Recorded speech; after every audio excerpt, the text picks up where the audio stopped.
Bogura city ideal মাদ্রাসা, মেধা মননে এক ধাপ এগিয়ে।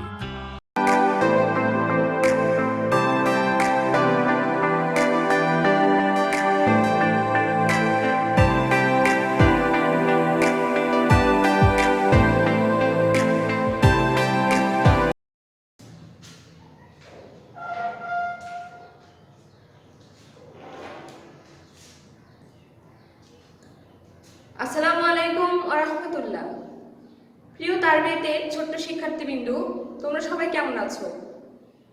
যদিও আমি সরাসরি উত্তর পাচ্ছি না, তারপরেও আমি আশা করছি সবাই মহান আল্লাহর রহমতে ভালো আছো এবং সুস্থ আছো। আলহামদুলিল্লাহ, আমরাও সকলেই ভালো আছি, সুস্থ আছি। এ কারণেই আবারও তোমাদের সাথে ক্লাসে আলোচনা করার জন্য চলে এসেছি। তো আজকে আমি অনলাইন ক্লাসে তোমাদের সাথে আলোচনা করব তোমাদের ইংলিশ সাবজেক্ট থেকে, অর্থাৎ ইংলিশ যেখানে হচ্ছে এবিসি এবং সেই সমন্বয়ে আরও অনেক কিছু পড়া রয়েছে সেখান থেকে। তো গত ক্লাসে তোমাদের সাথে আমি আলোচনা করেছিলাম লেসন 1-2 ম্যারিট টেস্ট 1 থেকে। তো সেই ম্যারিট টেস্ট 1 থেকে তোমাদের সাথে আলোচনা করেছি 1 থেকে 4 পর্যন্ত। আজকে তারই ধারাবাহিকতায় পরবর্তী যে প্রশ্নগুলো রয়েছে ওগুলো নিয়ে আলোচনা করার চেষ্টা করব। তো চলো আমরা আমাদের আলোচনায় চলে যাই। আজকে আলোচনা আবারও আমি করব পেজ নাও 7 থেকে। তোমরা তোমাদের বইয়ে ইংলিশ বইয়ের পেজ নাম্বার 7 বের করে রেডি হও, কেননা আমি আজকে আলোচনা করব পেজ নাম্বার 7 থেকে।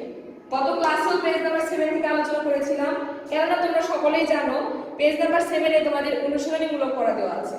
তো অধ্যায় ম্যারিট টেস্ট করা আছে, অর্থাৎ ম্যারিট টেস্ট তোমাদের ইংলিশ যে 20-60 লেটার রয়েছে এ থেকে জেড পর্যন্ত, সেখানে যে আলোচনাগুলো তোমরা শিখে এসেছো, একটা করে ওয়ার্ড মেকিং শিখেছো, অর্থ জেনেছো, তো সেইগুলো থেকেই আমাদের পুরো একটা অধ্যায় করা হয়েছে, অনুশীলনী করা হয়েছে। সেই অনুশীলনী থেকে আমরা ধীরে ধীরে আগাবো, সবগুলো পড়া শেখার চেষ্টা করব। তো এখানে যে নাম্বার 4 পর্যন্ত আমি শিখিয়েছিলাম, আশা করি এগুলো তোমরা ভালোভাবে শিখে নিয়েছো। এগুলো নিয়ে তোমাদের কোনো সমস্যা আর নেই, এটাই কিন্তু আমি তোমাদের কাছে আশা রাখছি যে 1 থেকে 4 পর্যন্ত তোমাদের কোনো প্রবলেম নেই। তোমাদের বলেছিলাম বেশি বেশি করে ইংরেজি লেটারগুলো তোমাদের লিখতে হবে, ক্যাপিটাল এবং স্মল লেটার দুটোই তোমাদের লিখতে হবে। তো আশা করছি তোমরা লিখে নিয়েছো। যেমন দেখো আমি এখানে লিখেছি ক্লাস, লিখেছি ফার্স্ট লেটারটা ক্যাপিটাল দিয়েছি, মাঝেগুলো স্মল দিয়েছি। টার্গেট লিখেছি, এখানে ফার্স্ট লেটার ক্যাপিটাল দিয়েছি, বাকিগুলো স্মল দিয়েছি। ইংলিশ লিখেছি, ফার্স্ট লেটার কি দিয়েছি ক্যাপিটাল অর্থাৎ বড় হাতে, বাকিগুলো দিয়েছি ছোট হাতে। লেকচার এটা আমি কি দিয়েছি ক্যাপিটাল লেটার। তো তোমাদেরও এভাবে লিখতে হবে, ফার্স্ট লেটার অলওয়েজ আমাদের ক্যাপিটাল লেটার হবে, বাকিগুলো স্মল লেটার হবে। এটা হচ্ছে একটা ওয়ার্ডের ক্ষেত্রে। সেন্টেন্স লেখার সময় আমরা সেটা পরে শিখবো, পরে জানবো। তো নাও তোমরা এখন দেখবে নাম্বার 5। আজকে ক্লাসে আমি আলোচনা করব পেজ নাম্বার 7 থেকে, অর্থাৎ পেজ নাম্বার 7 এর আলোকে কোশ্চেন নাও 5। তো প্রশ্ন 5 এ দেওয়া আছে make word with the following letters. কি করতে বলেছে? মেক ওয়ার্ড মেক করতে বলেছে। অর্থাৎ এখানে কিছু লেটার দেওয়া আছে, লেটারগুলো দিয়ে তোমাদের একটা করে ওয়ার্ড মেক করতে হবে। তো যদিও এটা তোমাদের কাছে ইজি, তারপরেও সবগুলোর সমন্বয়ে এটা তোমাদের করা আছে, সুতরাং একটু গুরুত্ব দিয়ে তোমাদের করতে হবে। তো দেখা যাক কোনগুলো ওয়ার্ড আমরা এখানে বসাইতে পারি। এতে তোমরা কি লিখতে চাও? এ ফর এস। এসটা আমাদের কাছে ইজি হয়, সো আমরা এস লিখবো, এ ফর এস। তারপরে এদিক থেকে নিচের থেকে আসি আমি এইচ। এইচ দিয়ে তোমরা কি লিখতে চাও? এইচ দিয়ে লেখা হেন। হেন অর্থ কি? মুরগি। তো আমি এগুলো অর্থ বলার চেষ্টা করব, তার আগে আমি লিখে দিচ্ছি পি। পি ফর কি লিখবে তোমরা? P E N, pen. তো দেখো এখানে লেটারের কোনো ধারাবাহিকতা নেই, অর্থাৎ ধারাবাহিকভাবে যে এ বি সি ডি এভাবে দেওয়া আছে তা নেই। এখানে জাস্ট কয়েকটি লেটার রয়েছে, 20-60 অর্থাৎ 26টি লেটারের মধ্যে এখানে অল্প কিছু লেটার দেওয়া আছে, যে লেটারগুলো দিয়ে তোমাদের ওয়ার্ড মেক করতে হবে। তো ওয়ার্ড মেক অর্থ কি? তোমাদের শব্দ গঠন করতে হবে। তো এখানে এ, এইচ এবং পি তিনটে লিটার দেওয়া আছে। তো তিনটে লিটার দিয়ে আমি এখানে তিনটা ওয়ার্ড লিখেছি। তো ওয়ার্ডগুলো কি কি? এ ফর লিখেছি এস। এ ফর কি লিখেছি? এস। এস অর্থ সবাই জানে। এস অর্থ কি? গাধা। অর্থ তোমাদের না লিখলেও চলবে, জাস্ট আমি বোঝার জন্য লিখে দিচ্ছি। এইচ লিখেছি হেন। হেন অর্থ কি? মুরগি। হেন অর্থ মুরগি। তো তোমরা এটা বোঝার জন্য লিখে নাও, আর মুখস্থ করার সময় অবশ্যই ভালোভাবে মুখস্থ করে নিয়ে লেখার সময় জাস্ট ওয়ার্ড লিখবা। পি ফর আছে কি? পেন। পেন অর্থ কি? কলম। তো এভাবে তোমাদের ওয়ার্ড মেক করতে হবে। তো A for ass, A double S, A double S ass. H for hen, H E N, hen. P for pen, P E N, pen. তো আমরা নেক্সটে চলে যাব। নেক্সটে আরো রয়েছে, দেখো দেওয়া আছে ডি। কি দেওয়া আছে? ডি। তারপরে দেওয়া আছে জে, তারপরে দেওয়া আছে আর। তো তোমরা এগুলো ইচ্ছা মতো লিখতে পারো। যেমন ডি ফর, ডি ফর তোমরা কি লিখতে পারো? ডি ফর লিখতে পারো ডগ, ডি ফর লিখতে পারো ডোর, আরো ইত্যাদি অনেক কিছু আমরা লিখতে পারি। তো তোমরা তোমাদের কাছে যেটা সহজ মনে হবে তোমরা সেটা লেখার চেষ্টা করবে। তো আমি এখানে লিখছি dog, D O G, dog. কি লিখেছি? ডগ। জে তে আমরা সহজে লিখব jar, J U G, jar. R তে লিখতে পারো র‍্যাট অথবা রোজ, যেটা তোমাদের কাছে সহজ হবে। আর এইচ র‍্যাট। র‍্যাট লিখতে পারো অথবা লিখতে পারো রোজ, আর ও এস ই, রোজ। তো আমি এখানে দেখো তিনটে লেটার দিয়ে তিনটে হরফ শব্দ আবার লিখেছি। তো আমাদের নতুন তিনটে লেটার কি ছিল? ডি ছিল, জে ছিল, আর ছিল। তো ডি ফর লিখেছি ডগ। ডগ অর্থ তোমরা কি লিখতে পারো? কুকুর। ডগ অর্থ লিখতে পারো কুকুর। কয় রস্যই করে কু, কয় রস্যই রু, ক, কুকুর। J for jug. জাগ অর্থ জগ, মুরগির জগ, গ, জগ। আর ফর র‍্যাট। র‍্যাট অর্থ লিখতে পারো দীর্ঘ চন্দ্রবিন্দু দশদু আর ইঁদুর, ইঁদুর।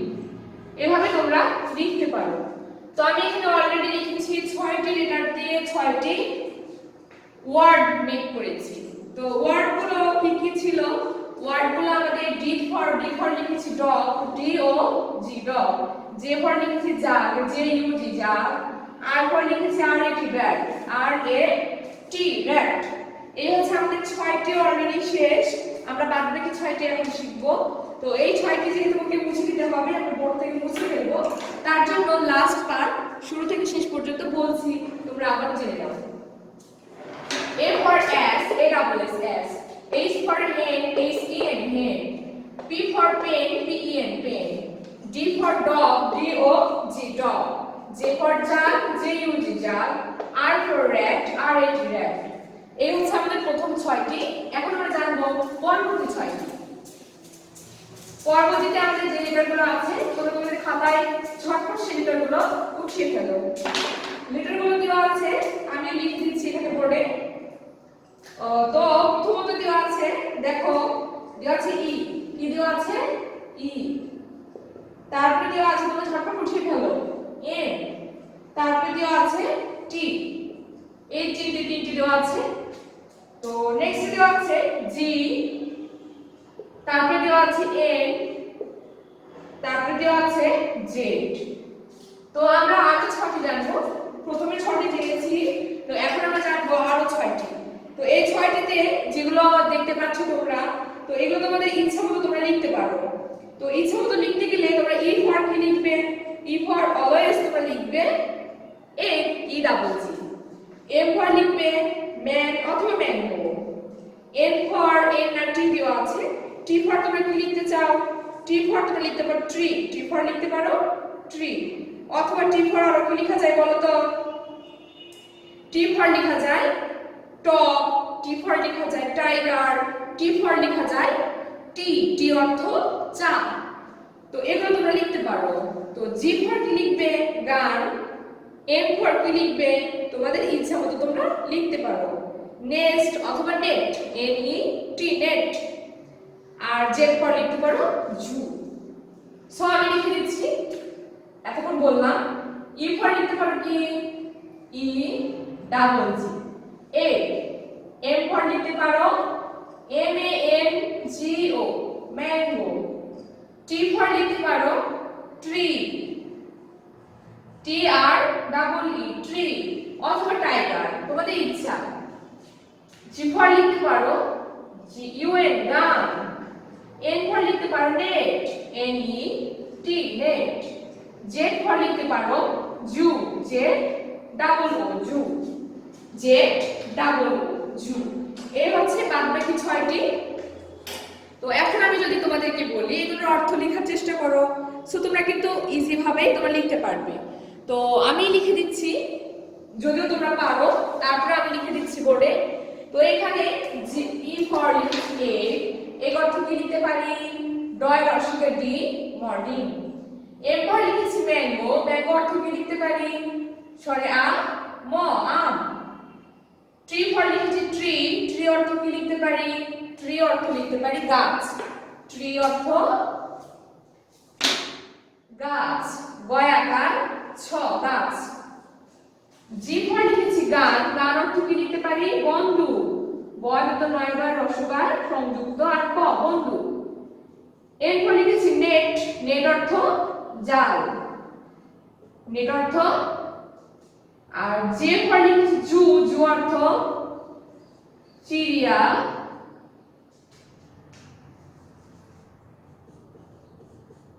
চিড়িয়াখানা, চিড়িয়াখানা। চিড়িয়াখানা সবাই গিয়েছো তাই না? চিড়িয়াখানায় কি থাকে? বিভিন্ন পশু পাখি থাকে। তো চিড়িয়াখানা যেখানে বিভিন্ন পশু পাখি থাকে, আমাদের দেখার সুবিধার্থে ওদেরকে ওখানে রাখা হয়েছে এবং সেখানে কি হয় আমরা বিভিন্ন পশুদের সম্পর্কে জানতে পারি। তো এই হচ্ছে জু। তো আমরা আজকে কি কি জেনেছি? আমরা জেনেছি বিভিন্ন দিয়ে যে হচ্ছে আমাদের লেটারগুলো রয়েছে, সেই লেটারগুলো দিয়ে একটা করে শব্দ গঠন আমরা শিখেছি। তো এই শব্দ গঠন